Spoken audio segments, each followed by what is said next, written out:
Welcome back to the United Pubcast. We've got a big debate to discuss, and it's a Tom Free. It's a Tom Free video. So I've upgraded. No offense, Tom. I love you dearly. It is Larry, your host here, and I've got Antonio with me. Antonio, how are you today, mate? Yeah, good. Obviously, we're free, so it's always a good day when we've got a bit of freedom. What was the first thing you did? Freedom Day was obviously Monday. What was the first thing you did? I was at the gym before I was even half awake, to be honest. That makes two of us actually. First time I did a back session, I felt all the jiggle just wobbling freely. But we'll hopefully fix that in the coming months. Antonio, we are here to talk about Manchester United. The football does return this weekend, and I'm very much looking forward to it. Are you a fan of international breaks, by the way? Oh, I know it's you're a tough one, proud of obviously.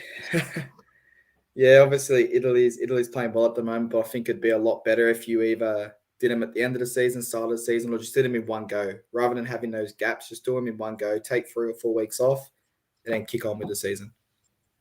Agree with you there, mate. Look, I'm not a big fan myself, but maybe that has something to do with not having a team naturally to invest into. We're here to talk about Manchester United's midfield. I think that's clearly the area of congestion or conjecture, I should say. And obviously, United have not been playing the prettiest football despite such a promising transfer window. So I'll start with each individual player and I'll get your opinion on them. We'll talk about their strengths, their weaknesses, but then we'll transition to what's United's strongest formation and what do you think we should look to utilize, and get your comments in if you're here watching and like the video and get involved. So Antonio, I will start with our favorite player of all time, the magnificent Brazilian that is Fred. Look, ignoring the obvious limitations in his game, there are some positives and there's a reason he is chosen every week. What do you see as Fred's main strengths? But obviously, while touching on, what do you think he then hinders in terms of how he contributes to the side? I think in a sense, the reason Fred is in that midfield is he does have that hunger. He does have that work rate. It may not always come across due to the ability he may have, but when it comes to who's going to chase a ball down in that midfield and go 100 miles per hour, that's going to be Fred. And I think that's the reason he keeps getting into that lineup. Yeah, 100%. Got to agree with you there. I think I think it was Stephen Howson of Stretford Paddock. He went into a great level of detail around Fred in terms of interceptions and blocks. He's actually we're talking in the 90th percentile in world football. And if you actually watch United play, he does block a lot of potential attacks. So I think the limitations in his game, obviously, where do you start? On the ball, obviously defensively as a whole, we saw obviously the counterattack that Everton happened to score with Damari Gray, just throwing him aside. What do you find as his greatest limitations? And if you were to make an argument for why Fred shouldn't be in the United side, what's the one thing that sticks out to you? I just don't think he has the composure to, especially when he's by himself in that midfield. We look when we try to play out the back, he's never in that position where he can receive the ball. When he does receive it, he looks like he's terrified, doesn't know where to play the ball. And although he gets a lot of interceptions, he's the reason when he plays that pass that we get intercepted a lot. Yeah. Look, no disagreements for me. Look, I want to see every United player do well, but I have to agree with you. I think for what Fred offers you, you could really upgrade by utilizing other players in the squad. Let's move on to his partner in crime, or as I like to call him, the buns to the burger. Let's talk about the other side of the McFred, and that's obviously Scott McTominay. What are your thoughts on the Scotsman? I personally am a big fan, but naturally he does have his limitations. What do you like about Scott? I think I just like the passion that he shows. Whenever he puts on a United uniform and he's got that badge on his chest, he's going to give that 100%. He has his limitations. We've seen that, but we know for Scott McTominay, when he's zoned in, when he does hit that stride, like, he's unbelievable. We just have to look back to the last couple of games we've had against Leeds, and he's been the best on pitch. Like, he's got the attributes. It's just, can we get it out of him 24/7?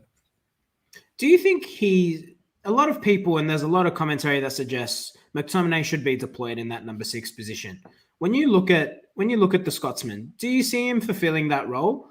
Or do you think he's perhaps, whether it's an intelligence thing or a lack of ability, do you think that is a position you could see him transition into? I think eventually, as his career obviously goes on, he might transition into that number 6 where he can kind of just be that pivot, play the ball from side to side. But I think at the moment he likes to attack, and we've seen sometimes he gets dragged too far forward, and we do get caught on that counter attack. So it's a risky one of who do you balance when you've got him if you play him in at number 6. I think my criticism of him, and we saw it in the Villarreal game, he doesn't know. I don't know if it's he doesn't know how to or he doesn't feel confident to. He doesn't seem to like going between the defenders and picking up the ball. And it is a difficult skill. We've seen Fred be exposed countless times in this position where he'll go to get the ball off the defense and then he's got someone on his back. He loses the ball and suddenly we're getting countered or we're conceding a goal. I think it was Liverpool last season sticks out in my mind where Fred was victim to that. So I'm just wondering if McTominay is thinking, you know what, I'm not exactly confident in my ability to get the ball here. You see the difference where Nemanja Matic, for example, does play there. So let's talk about the Serbian. Obviously, age is against him. But if and obviously we will go into what's your strongest United midfield. Is the Serbian in your preferred United 11? He is for me. I think he should be playing that 6 role. He's probably the most dominant number 6 that we do have. Yes, his age comes into it. Can he do it for a whole season? Probably not. But I think in big games, he's the player you want to see in that midfield. No disagreements there. Let's come to your comment. So we've got Param here who's saying his ball progression is also surprisingly good. I'm assuming you're talking about Fred here. His ball progression is surprisingly good, always involved in the start of a goal somewhere. Just wish we saw the errors on both sides of the game leave. I've got to say, Param, I disagree there. I don't think his ball progression is good. I think he's quite limited in his passing range. And I find that he takes too many touches, Fred. And when the way United are playing with that low block, you want to see your midfielder being able to distribute the ball quickly.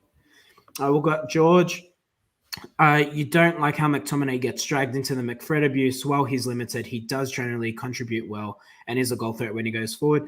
What are your thoughts there, Antonio? Do you agree with George's comments? Yeah, I think obviously they both have their limitations, but I think when he is in that midfield, we see on social media, we see in group chats, McTominay gets dragged into that. The midfield was horrible today. Whether he had a good game or not, it's based on how they went as a whole.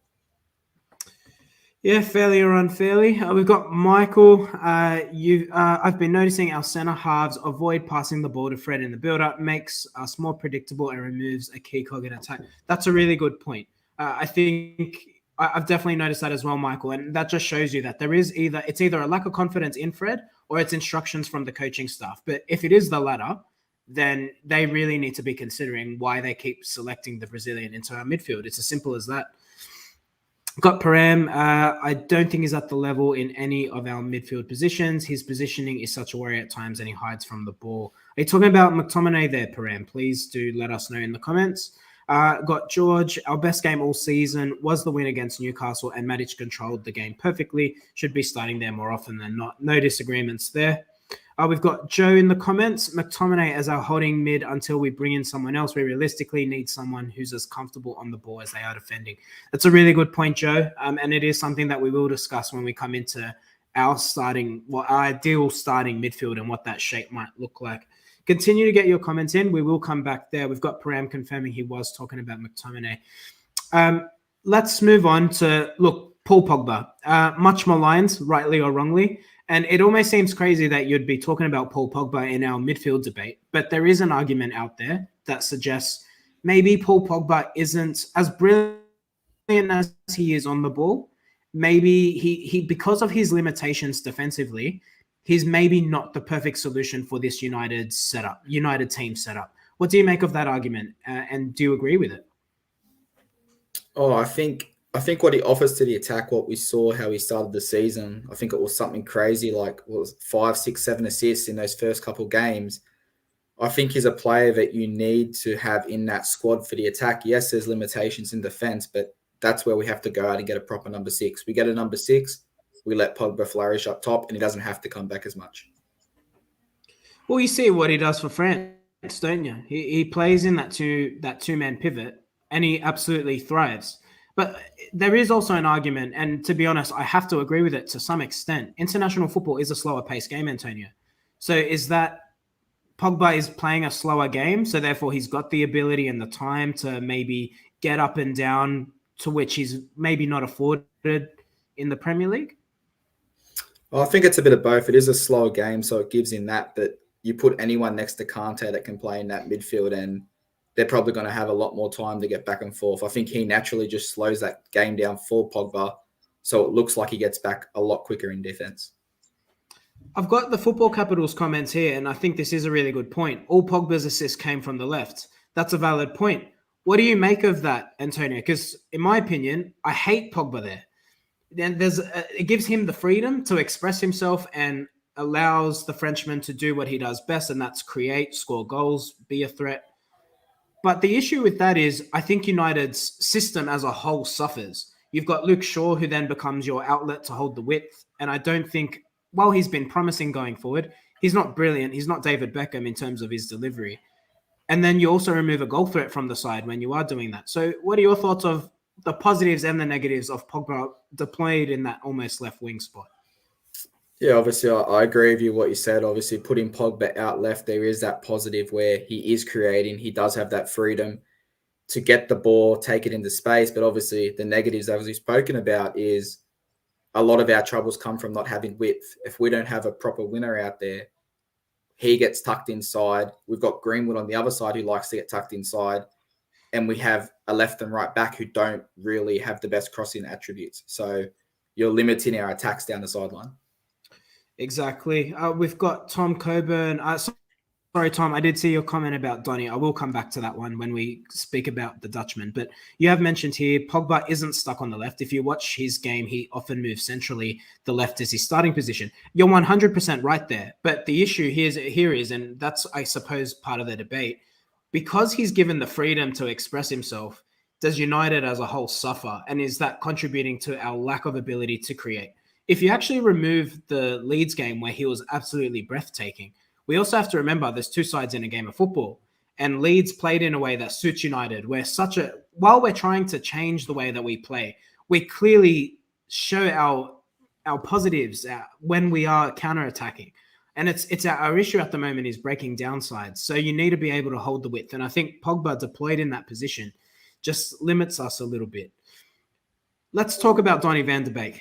That's the one everyone's, I guess, calling for. Give him an opportunity. You can argue whether he's taken those opportunities or not. It's 50-50. I think others will also tell you Donny really hasn't been given enough of an opportunity. So you haven't been given time to judge him. Where do you sit in terms of Donny van de Beek?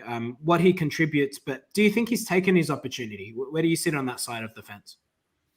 I think obviously he does deserve to get more game time. I don't think he's had enough game time to prove, and I think that's shown when people talk about Sancho.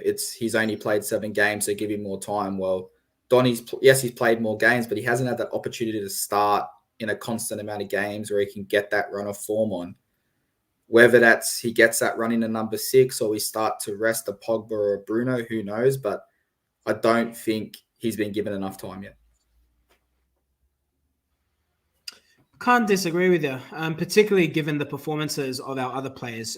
I've seen Solskjaer's comments, Antonio. If you recall, I want to say around 2 weeks ago now, he mentioned, we can't have sulkers in our team, and he was talking about Donny with reference to the gun being thrown against Villarreal. But you know what? When you look at how poorly McTominay has started this season, because look, I like Scott, but no two ways about it, he has started poorly. And you look at the way Fred is constantly chosen, irrespective of how he performs. I think Donny has every right to be filthy. So there's a valid argument there, both sides of the coin. I want to come back to Tom's comment here. Do you think Donny can play that number 6 with either Matic or McTominay? Donny, while he prefers to attack, he's very energetic and can defend. That's where I disagree. I don't think he can defend. We saw that in the West Ham game in the League Cup. It could be an isolated event, but what do you see in terms of Donny, Antonio, in terms of his defense? Personally, I think that's obviously not a strength to his game. And you've got to look at the way United are conceding at the moment. Can you afford to have a Donny van de Beek in the midfield? Obviously, watching Donny in the short stints he has had for us, and then obviously looking at highlights of when he has played in the past, defending is not his big attribute. Yes, he may be able to get in there, win an interception, win a challenge, but we're looking at a midfield that's struggling and a defense where we're now down 2 centre backs. You can't really run that risk of putting someone who's not a natural defender. We need him if he's going to play up top, creating chances. Yeah, I think that's the issue. He's competing with Bruno Fernandes, with Paul Pogba. Why haven't we touched on Bruno Fernandes? Because I think there's not much debate here. Everyone would agree he's in your strongest 11. So, look, that's what we are here for. So let's talk about the different variations of which United could play. So I've got 3 formations to discuss with you. We've got the 4-2-3-1, which is obviously what we're deploying. We've got a diamond, and then we've also got your traditional 4-3-3. So let me start with the 4-2-3-1. If you're choosing your 2-man pivot, obviously Fred and McTominay seem to be the preferred option there. What is your strongest 2 in that 6th position? And do you think that is the strongest way that United could be setting up? I think if you isolate the players that we do have that can play those positions, I think it could be one of the strongest possibilities we have lining up. I'd have in the number 6, I'd have Matic as your instructions are to hold, and I'd have Pogba next to him where you can go forward, but no, you've got to come back and help. And then obviously you'd have Bruno in front of him. It's no question about it. And I think if you have Matic holding there, playing that Kante-like role, you're going to get the best out of Pogba. You're going to get the best out of Bruno. And I think that's our best formation in the midfield.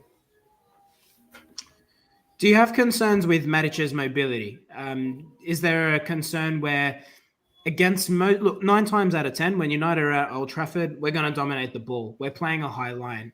But is there a risk with Matic deployed in that position that Pogba, obviously defensively not well renowned? Is there a concern that you expose his lack of pace or his ability to get back? Is there a risk that we are already conceding counterattacks with an energetic player such as Fred? Are we leaving ourselves more exposed by putting someone such as Matic in there? Again, I think Matic, he's not a player that can play 20 games straight. He's going to burn out. I think a fresh Matic, I think he's fine. Where his mobility may lack, I think his defensive and how he plays the ball and how calm he is on the ball is going to help us a lot more. And we've got the players that can cover him. We just, like I said, our centre-backs have been hopeless at the moment, let's be honest. Varane's been good. He's now injured. But if you have someone that can cover him, someone that can step up and delay why he comes back, then I think he's our best option. Interesting. Do you agree with Antonio? Get your comments in. Let's talk about the diamond formation. Not one that United have utilized recently, but the reason I bring it up here is because we've seen Solskjaer utilize it when he first came in. We saw, particularly in big games, Emirates away sticks out in my mind. He'd like to play that 2-striker system. It was normally like a Lukaku or a Rashford or a Martial and a Rashford, and you saw Pogba given that free role. Matic did sit in the 6, and we had Herrera at the time. Do you think a diamond could work? Because if you're talking about, giving the likes of Van de Beek an option, you get to pack that midfield. Maybe it protects you a little bit, but then you also remove the width in terms of the way United attack.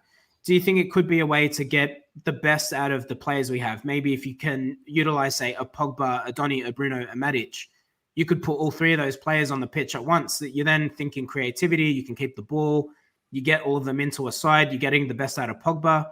Do you think a diamond could work? I think if you want to, the way we've been playing with no width. So to be able to put that extra creative player, which is what we usually call him for from the bench, I think if you can start with that, then hopefully we'd kill games off a lot easier. So are we going to get that trend going? Bring back the diamond? Oh, I'd be behind it. I don't know. I'd love to see what the listeners think, but I'd be behind it.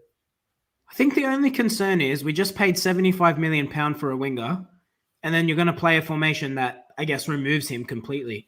Martial, Rashford, they can all play as strikers. I think Sancho's the odd one out there. I'm just wondering, is that maybe too big a call for Solskjaer? But you know what it would do? You got an argument for starting Ronaldo and Cavani every week. I'm all for that. Sign me up. Yeah, Get your thoughts in. Do you agree with the diamond? And obviously there is the 4-3-3. So you have mentioned when we spoke 4-2-3-1, you had Matic and Pogba as your pivots. I imagine if you're going to a 4-3-3, that formation is similar. I'm assuming you're utilizing the same players.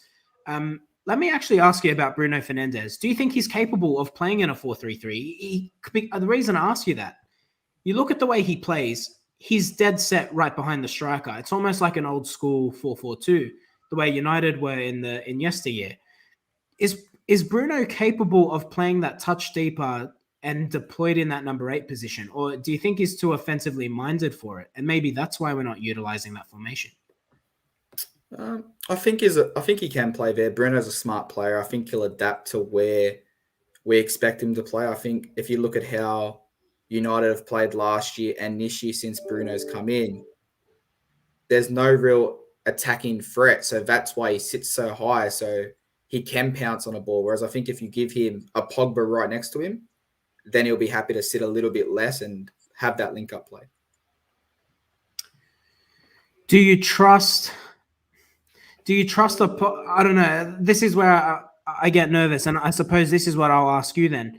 Is Solskjaer putting too much focus on the defense? Because I agree with you. I think if you pulled Bruno back a little bit, I think the way the midfield would play would be completely different. Bruno is actually really good at coming deep and joining the build-up play. My criticism of the Portuguese, while his output has been good this season, he just doesn't get involved in the build-up enough. I guess I ask you this. If you allowed Bruno to come that little bit deeper, deploy him in a 4-3-3, could there be an opportunity for a Donny van de Beek to play as a 6?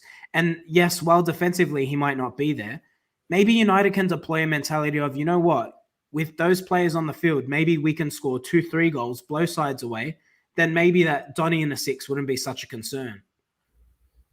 Yeah, I mean, I think it's something, and a lot of fans have been calling for it. They've been calling for Donny to get that chance at 6 with Pogba and Bruno ahead of him. And I think if you can get them on the same page and have them working back and forth up and down the pitch, then I think it's a great opportunity. And like you just said, I couldn't agree more. We could kill teams off and give those players rest so they're not burning out. You know what I really think would work? It's a controversial one. And as much as I love Paul Pogba, I actually think United, and I've had this debate with Tom on countless occasions.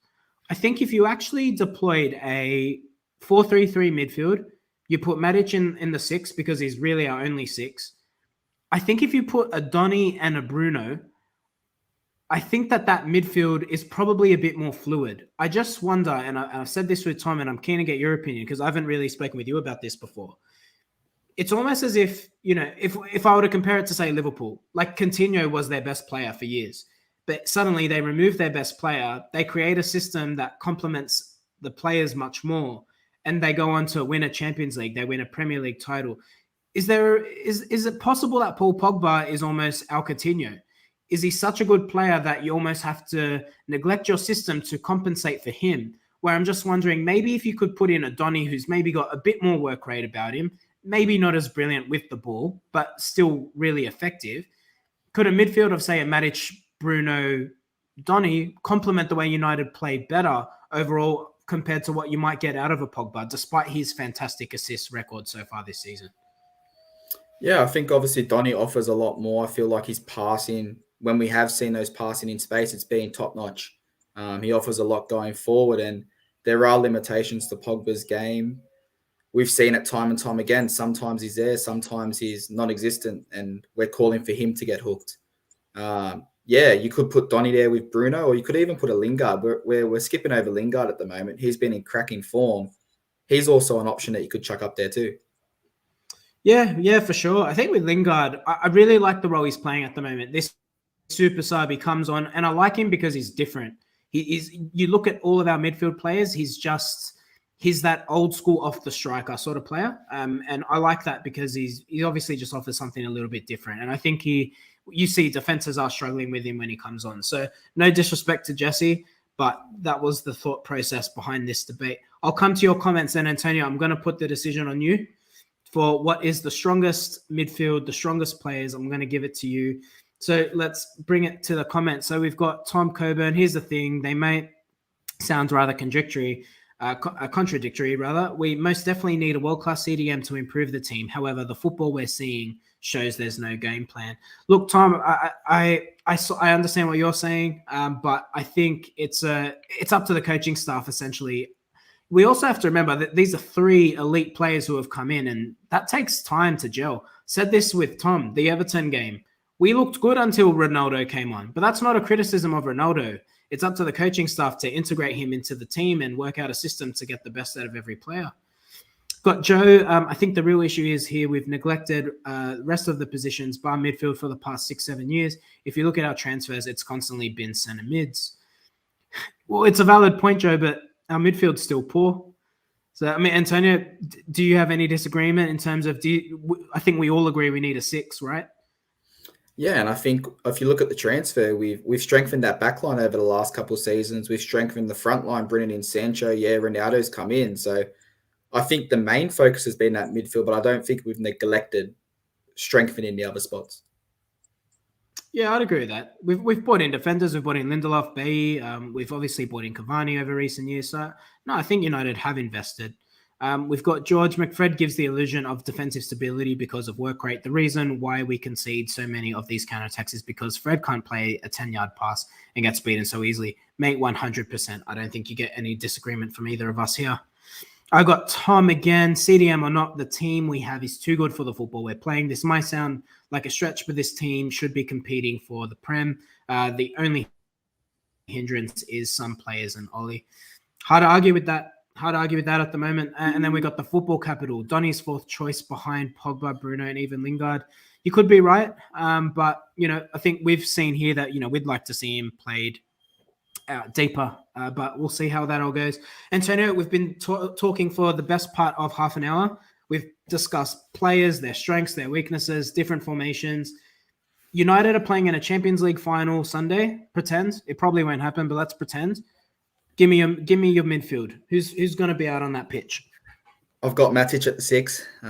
Like we said, he's my pivot. He's the one that can do the job. For a 90-minute game, I've got him on the pitch.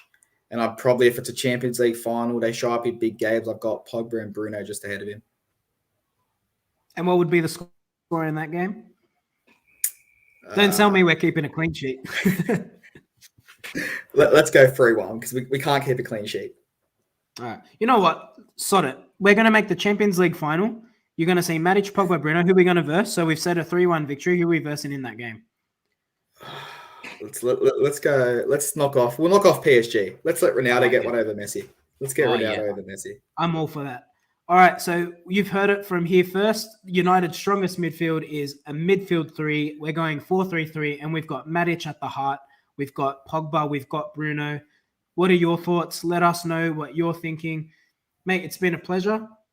I'm going to come to George's comment before I say goodbye. Has to be Matic, Pogba, Bruno. While you get my point about Pogba hindering the team, you can't bench a World Cup winner. George, I'm the biggest hypocrite in the world, mate. I just put it up there in terms of a debate, a discussion point. But look, I'm agreeing. I would, if I'm choosing United's strongest 11, Pogba all day for me. You have to. A player that good, it'd be criminal not to put him there.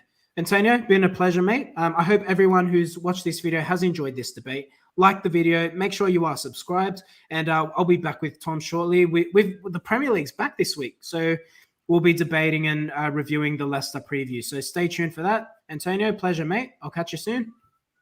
No, thanks for having us. See you later. Cheers.